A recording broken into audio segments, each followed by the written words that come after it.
আসসালামু আলাইকুম। আশা করি আপনারা সবাই অনেক অনেক ভালো আছেন।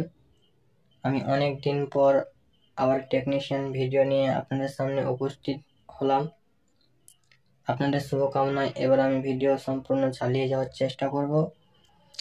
এইবার আপনাদেরকে সিপি প্লাস DVR এর ব্যাকআপ কিভাবে চেক করবেন, মানে রেকর্ডিং হওয়া ভিডিওগুলো কিভাবে পুনরায় দেখবেন, সেই ব্যাপার নিয়ে আপনাদের আলোচনা করব এবং সেই ব্যাপারে দেখাবো।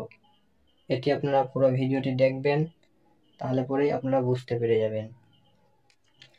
আপনারা যে কোনো পিকচারের উপরে লেফট ক্লিক করবেন। লেফট ক্লিক করার পরে প্লেব্যাকে ক্লিক করবেন।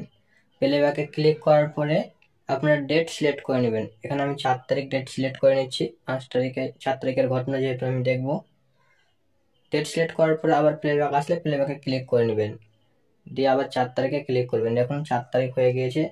1 number, 2 number, 3 number, 4 number camera অবধি আমি দেখতে পারবো। আমি 4 নাম্বার ক্যামেরাটি প্লেব্যাক দেখব, তার জন্য আমি 4 নাম্বার ক্যামেরায় ক্লিক করলাম। দেখুন ওই মাউসের কাছে নিচে 4 নাম্বারে টাইম দেখাচ্ছে। আমি কোন টাইমে দেখবো ওই টাইমটা সিলেক্ট করে নেব। দেখুন টাইমটা সিলেক্ট করে নিচ্ছি। ছবি যেটা আমি বড় করে দেখতে পাই তো বড় করে দেখতে পারি। এগুলো HD ক্যামেরা লাগা আছে, মনিটরের জন্য ব্যাকআপে এরকম দেখাচ্ছে। আপনারা এইভাবে দেখতে পাবেন পুরো প্লেব্যাক।